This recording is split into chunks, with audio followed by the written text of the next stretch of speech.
Bonsoir à tous, il est 23 h et vous suivez le dernier carrefour d'information sur RTI 1. Voici les titres.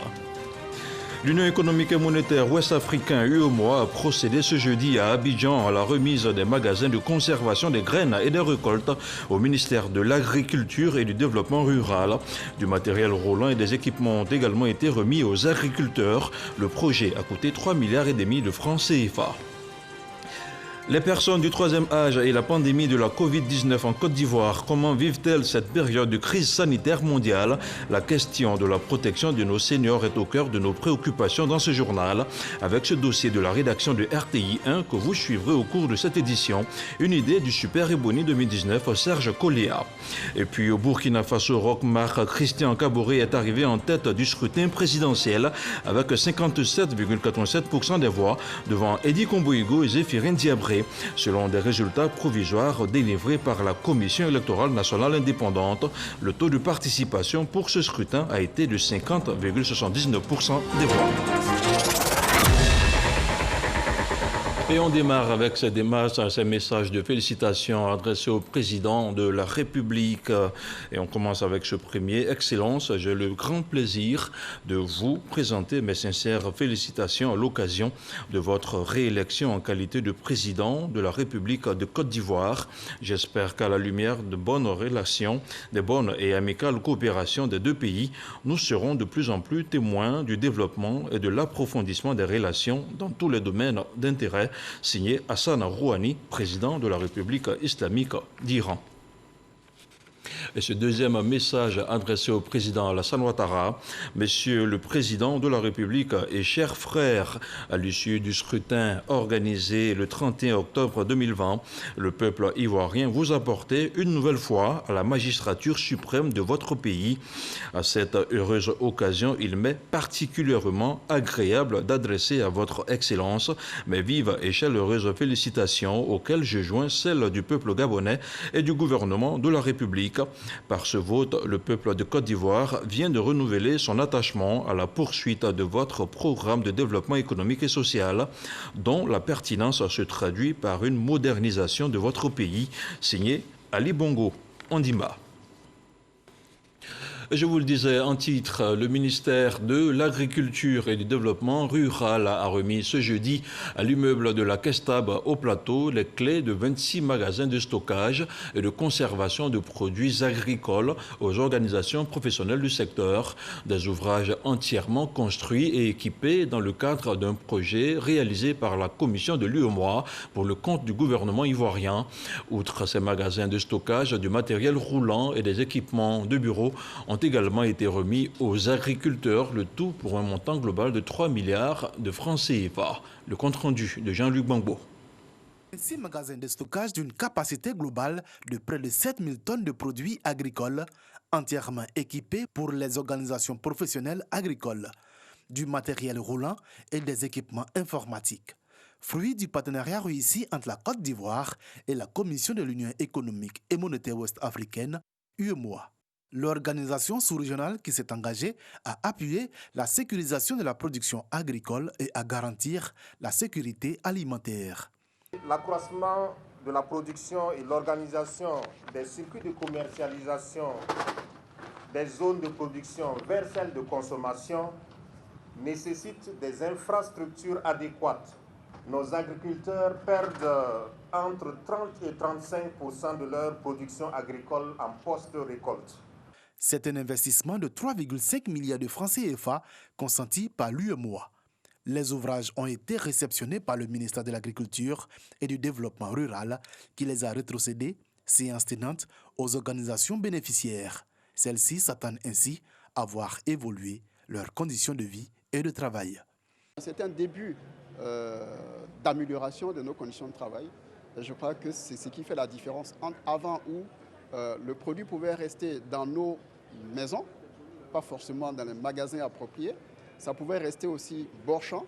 On trouve les moyens usuels avec les bâches, avec les feuilles de bananes pour pouvoir couvrir notre production. Pour le ministre Kobena Kwasi Adjoumani, la concrétisation de ce projet marque une évolution importante vers la professionnalisation du monde agricole. Ces dons que nous faisons aujourd'hui revêtent une symbolique très forte, à savoir que l'État est prêt à soutenir et à accompagner toutes vos initiatives allant dans le sens de la mise en place des interprofessions. C'est pourquoi je lance un appel pressant aux producteurs des autres filières agricoles dans toute leur diversité afin qu'ils soient réceptifs à leur mutation en société coopérative. Ce sont ainsi 16 magasins de 350 tonnes et 10 autres magasins de 150 tonnes qui ont été rétrocédés aux agriculteurs issus des 15 régions de la Côte d'Ivoire. Le tout dans le cadre de la mise en œuvre d'un projet dénommé « Études et travaux d'aménagement des 1000 hectares de périmètres agro-, sylvo-pastoraux et halieutiques ». Et c'est un projet qui vise à aider les coopératives et PME gérées par des femmes exerçant dans le domaine du manioc, du karité et de l'anacarde. L'objectif de SheTrade Afrique de l'Ouest, lancé à Abidjan mercredi dernier par la Chambre de commerce et d'industrie, est d'améliorer la compétitivité et la vie des femmes à travers la chaîne de valeur inclusive. Plus de détails avec Lanciné Bakayoko. Pour la Chambre de commerce et d'industrie de Côte d'Ivoire, l'autonomisation économique des femmes reste une priorité. 24 petites et moyennes entreprises dirigées essentiellement par des opératrices agricoles ont été sélectionnées par le projet SheTrade Afrique de l'Ouest. Le projet SheTrade Afrique de l'Ouest vise d'ici 2023 l'amélioration des conditions de vie de 10 000 femmes à travers des chaînes de valeur inclusives en Côte d'Ivoire, en Guinée, au Libéria et en Sierra Leone. Les filières agricoles sélectionnées sont l'anacarde, le manioc et le karité. En Côte d'Ivoire, la formation prend en compte des modules spécifiques axés sur la gestion d'entreprise et le commerce international. Il s'agit de comptabilité, de droit et de fiscalité, d'accès aux prêts et au financement, ainsi que de techniques d'exportation et de négociation. Le programme s'étendra sur 6 mois, de novembre 2020 à mai 2021. La cible principale du projet SheTrade constitue des entreprises des femmes entrepreneurs, figurent au nombre des populations prioritaires bénéficiaires des actions de notre institution. Ce projet ayant pour ambition d'être le plus inclusif possible, le volet accompagnement des structures d'appui permettra également à vos équipes de se former afin de mieux encadrer les opérateurs économiques des filières anacarde, karité, manioc et bien d'autres filières du tissu économique ivoirien. Tout cela est le fruit d'un partenariat entre la Chambre de commerce et d'industrie de Côte d'Ivoire et l'Institut de commerce international. On parle maintenant de droits de l'homme au cours d'une rencontre habituelle organisée par son département. La secrétaire d'État aux droits humains a rencontré les organisations de la société civile. Il s'est agi pour Aimé Zébéiou de trouver des solutions en vue d'une décrispation de l'atmosphère politique dans notre pays. Le compte-rendu d'Astou Touré. Échange direct entre la secrétaire d'État chargée des droits de l'homme, Aimé Zébéiou, et la société civile. Cette rencontre s'inscrit dans le cadre des échanges habituels entre ce département et les organisations de la société civile. À l'ordre du jour, la responsabilité des ONG dans la recherche de la paix. Leur rôle, ce n'est pas d'être des partis politiques en fait. C'est-à-dire que de prendre les revendications des partis politiques pour en faire leurs revendications.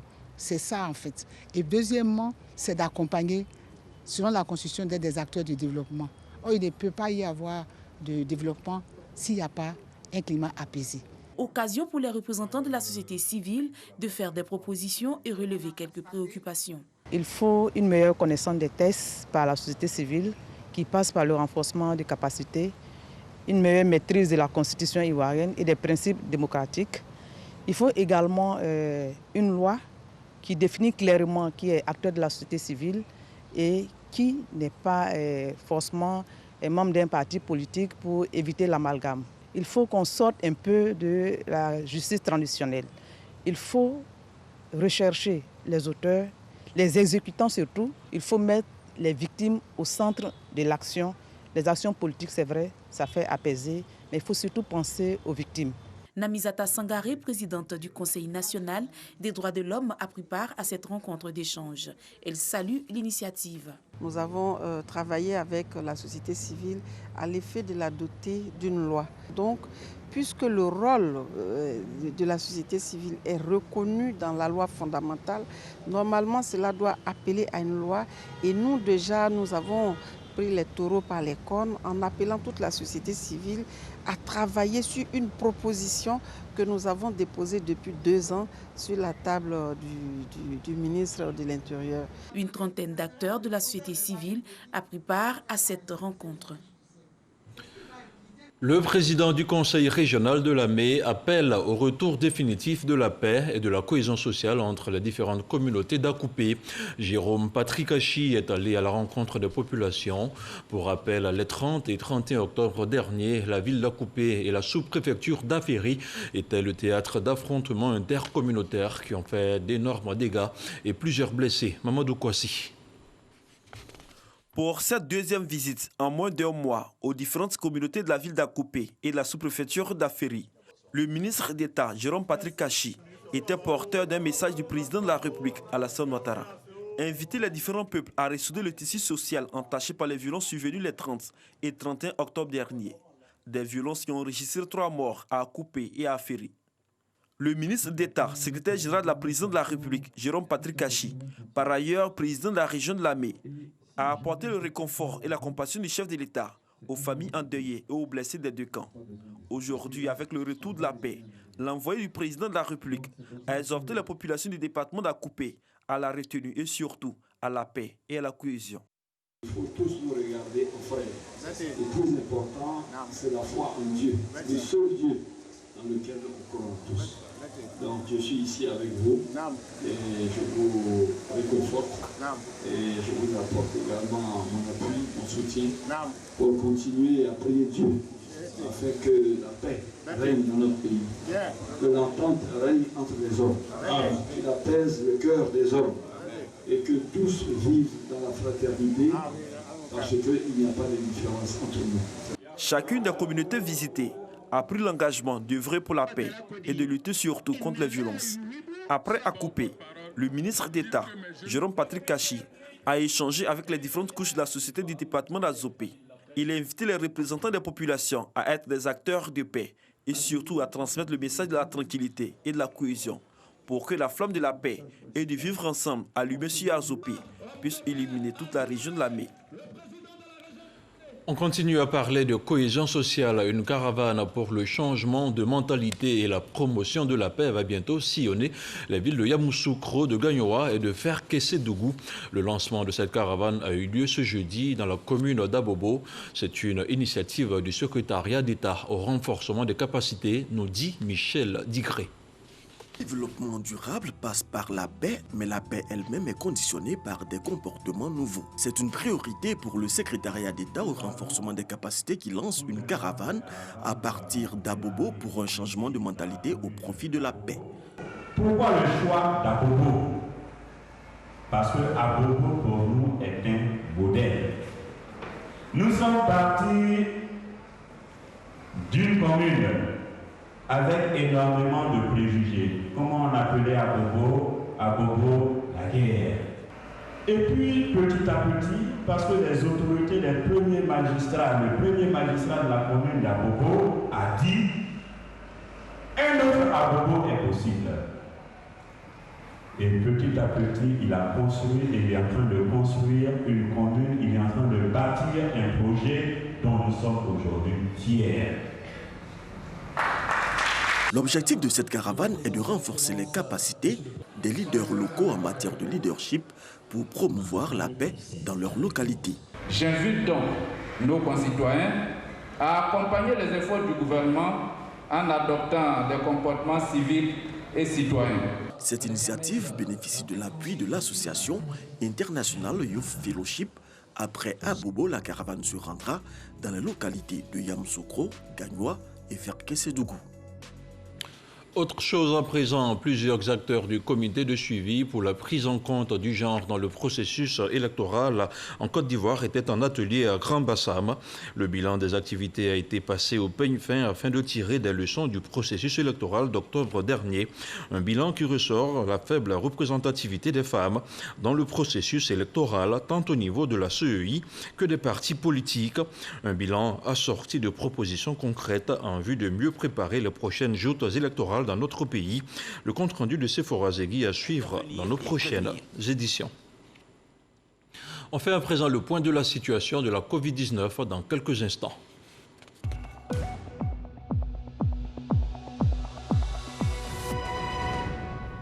Le ministère de la Santé et de l'Hygiène publique a enregistré ce jour, jeudi 26 novembre 2020, 31 nouveaux cas de Covid-19 sur 1078 échantillons prélevés, soit 2,9% de cas positifs, 9 guéris et 0 décès. À la date du 26 novembre, la Côte d'Ivoire compte donc 21 199 cas confirmés, dont 20 852 personnes guéries, 131 décès et 216 cas actifs. Le nombre total d'échantillons est de 213 689. On le sait tous, la Covid-19 ne fait de faveur à aucune classe d'âge. Il est cependant prouvé que le virus se montre particulièrement mortel chez les personnes du troisième âge. Et depuis le mois de mars, en Côte d'Ivoire, beaucoup de seniors ont changé leurs habitudes de vie. Dans ce dossier que je vous propose de suivre, vous verrez par exemple comment des personnes du troisième âge perçoivent la maladie et comment vivent-elles cette période de crise sanitaire mondiale. Autant de questions qui trouvent des éléments de réponse dans ce dossier réalisé par Serge Coléa. Mathurin Kouassi, 80 ans révolus, enseignant à la retraite et ex-député à l'Assemblée nationale, vit à Cocody Centre, dans le district d'Abidjan. Depuis l'apparition de la Covid-19 en Côte d'Ivoire, l'homme ne sort plus que pour des déplacements essentiels. À son âge, il fait partie des personnes à risque. Ce matin, il a une réunion au siège de la FARECI, la Fédération des associations de fonctionnaires et agents de l'État à la retraite de Côte d'Ivoire. Il en est le président. Dieu merci, parmi les membres de notre organisation, pour l'instant, aucun n'est mort de Covid parce que au sein de nos structures associatives, nous avons pris des précautions. Au niveau du Conseil national des retraités de Côte d'Ivoire, CONARECI, le président Issa Diakité, ancien préfet hors grade, s'est inscrit dans la sensibilisation. Certains ont été touchés, certains ont été rappelés, mais je crois qu'avec les mesures draconiennes prises par le gouvernement, ça a freiné. Sinon, ça allait être une ampleur. Au départ, quand on voyait ce qui s'est passé en Europe, avant même que ça ne soit prononcé ici, on avait tous peur. La Covid-19 touche toutes les franges de la population sans exception. Mais depuis le début de la pandémie, les spécialistes dans le monde, à travers les chiffres, démontrent que le taux de complications et de mortalité est beaucoup plus élevé chez les personnes âgées. Bien qu'étant vulnérable, la classe des seniors déplore un manque de suivi véritable. Ceux qui gèrent la crise au plan sanitaire n'ont pas de relation directe avec nous. On est mêlé à la population comme tout le monde. Il n'y a pas de disposition particulière pour les personnes du troisième âge. Cette situation remet en question le traitement accordé de façon générale aux personnes âgées. Il faut dire que de plus en plus on forme des gériatres.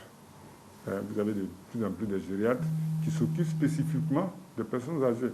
Ces personnes-là, généralement, elles sont prises en charge dans un cadre, je dirais, interdisciplinaire, du fait des comorbidités qu'elles ont. C'est-à-dire, une personne de troisième âge, si elle présente le Covid, elle peut présenter en plus du Covid, comme on a constaté, d'autres maladies. Si le médecin la prend en charge, il faut que le gériatre, qui est le spécialiste en matière d'affection des personnes âgées, soit impliqué. Il faut que, si c'est un hypertendu, il faut que le cardiologue soit impliqué. Si c'est quelqu'un qui présente un diabète, il faut que le diabétologue soit impliqué. Donc, on le prend en charge dans un cadre plus holistique. Le directeur de l'Institut national d'hygiène publique rappelle que des dispositions particulières ont été prises pour leur assurer une meilleure sécurité sanitaire. Ils sont surtout prioritaires dans les centres de dépistage. Nous avons même des équipes d'intervention rapide. Aujourd'hui, chaque fois que l'information, l'alerte vient de personnes âgées, rapidement ces équipes-là se mettent en place pour aller les voir. Il faut que déjà, elles puissent appeler au numéro vert, qu'on puisse les diriger vers les équipes d'intervention rapide. Crise sanitaire, mais aussi crise sociale pour ces personnes obligées de changer leurs habitudes de vie. Nous avons suspendu toutes nos activités, activités récréatives, fitness. Nous disons, lorsque nous avons des activités qui ne sont pas essentielles, de les réduire au maximum. Par exemple, aller au funérailles, aller au baptême, aller... Moi, je donnais des cours à l'ENA, mais j'ai tout suspendu à cause de tout ça. Pour les soutenir socialement, des efforts ont été déployés, notamment par la CGRAE, la Caisse générale de retraite des agents de l'État de Côte d'Ivoire. Vous voyez combien la maladie a décimé en Europe des personnes âgées. Notre gouvernement ici en Côte d'Ivoire a su anticiper et prendre les mesures à temps et efficacité pour que ces impacts au plan social et économique soient fortement atténués. À la CGRAE, les mesures barrières ont été renforcées, avec notamment la distanciation sociale. Mieux, les retraités, notamment les personnes âgées de plus de 65 ans, ont été sensibilisées. Elles privilégient désormais le centre d'appel et la plateforme CGRAE. Objectif, leur éviter de se déplacer au point d'accueil pour toutes leurs demandes, face aux dangers qui les menacent au quotidien. Il faut reconnaître que le gouvernement a joué un grand rôle. Maintenant qu'il essaie de construire des centres hospitaliers, des centres sanitaires pour les personnes âgées, parce que nous n'avons pas les mêmes maladies que les autres. Nous aussi, association, nous avons joué notre rôle et aujourd'hui, où je vous parle, je suis en train d'envisager des tournées au niveau de la Côte d'Ivoire pour aller dire attention, nous sommes le maillon faible, mais ne restons pas faibles. Continuer la sensibilisation, être vigilant en observant les mesures et gestes barrières. Dans le milieu des personnes âgées, la consigne reste de mise après l'apparition de la Covid-19 en Côte d'Ivoire. Voilà, c'était pour vous le dossier de Serge Collet intitulé « Les personnes du troisième âge face à la Covid-19 ». Les membres du gouvernement se tiennent aux côtés de la famille de Sidi Diallo, décédé samedi dernier de la Covid-19. Le Premier ministre Ahmed Bakayoko est allé présenter les condoléances du président de la République Alassane Ouattara et de l'ensemble du gouvernement. Abou Sanogo. C'est une forte délégation de membres du gouvernement conduite par le Premier ministre Ahmed Bakayoko qui est allé présenter ses condoléances et celles du président de la République Alassane Ouattara à la famille de l'ex-président de la Fédération ivoirienne de football, Augustin Sidi Diallo, décédé le samedi 21 novembre dernier des suites de la Covid-19. Le Premier ministre, ministre de la Défense Ahmed Bakayoko et les membres du gouvernement sont venus prendre leur part du deuil. Sidi Diallo a été, selon eux, un grand serviteur de l'État. Il a porté haut le flambeau de notre pays sur le plan sportif. Nous sommes venus avec le chef du gouvernement dire notre compassion, notre diapo, dire à notre sœur, son épouse, à l'ensemble de ses frères et sœurs, que la Côte d'Ivoire reconnaissante, ce soir, est à leur côté. Qu'ils peuvent certes pleurer, mais ils doivent avoir le regard tourné vers l'Éternel, celui qui sonde les cœurs, qui sonde les reins et qui sait consoler. Augustin Sidi Diallo sera inhumé le vendredi 27 novembre à Djekanou, dans la région du Bélier, dans la stricte intimité familiale. Par ailleurs, une cérémonie d'hommage du monde sportif à l'illustre disparu sera organisée par le ministère des Sports le samedi 28 novembre prochain au Parc des Sports de Treichville. Augustin Sidi Diallo était également un homme attaché aux médias. La nouvelle de sa disparition plonge plusieurs professionnels de la presse nationale dans la tristesse. Fosseni Dambélé, le directeur général de la RTI, perd un ami et un partenaire de qualité. Salif Ouattara a recueilli son témoignage. Voici son reportage. Dès son élection à la tête de la Fédération ivoirienne de football en 2011, Sidi Diallo avait accordé une place importante à la communication audiovisuelle dans son schéma directeur, en renforçant le partenariat avec la radiodiffusion télévision ivoirienne. Un partenariat renouvelable tous les ans avec en prime des droits télé reversés de façon annuelle au club de l'élite. De 2011 à 2019, le partenariat va porter sur la Ligue 1 jusqu'au 20 février 2020, où les deux parties signataires vont décider de donner plus de volume à leur accord. La RTI acquiert les droits de diffusion de la Ligue 2, un championnat qui regorge également de jeunes talents. La FIF et la RTI, ce sont des relations fortes et profondes. Le dernier dossier sur lequel nous avons travaillé avec le président Augustin Sidi Diallo a été le dossier de la deuxième division de football. Nous sommes arrivés, après des négociations fraternelles mais ardues, à signer l'accord de diffusion des matchs de la 2-2 par la RTI. Et il en était fier d'avoir signé ce partenariat parce que pour lui, quand on peut entre partenaires ivoiriens, c'est mieux. Et il a tout fait pour que nous arrivions à ce résultat. Et aujourd'hui, je voudrais lui dire merci au nom de la RTI. Le directeur général de la RTI, Fosseni Dambélé, pleure la disparition d'un ami et d'un partenaire de choix. Présenter mes condoléances les plus attristées à son épouse, à son père, à sa famille, à l'ensemble des sportifs ivoiriens, au peuple de Côte d'Ivoire, aux autorités sportives, au président de la République.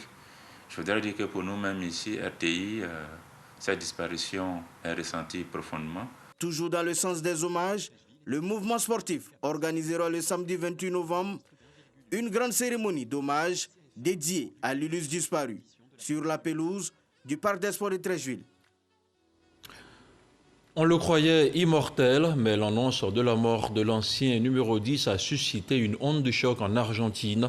Le gouvernement a déclaré 3 jours de deuil national.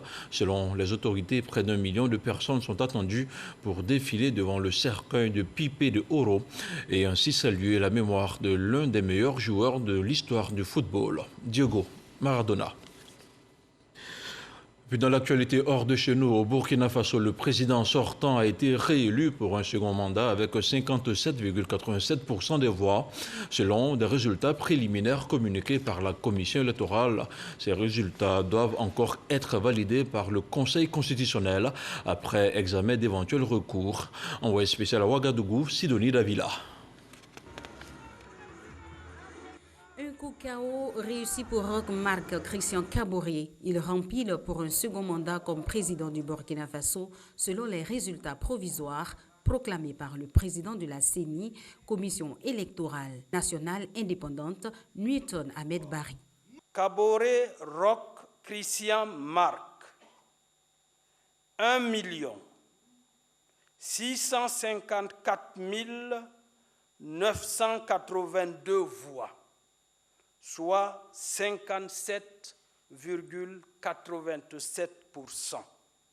Après cette proclamation, M.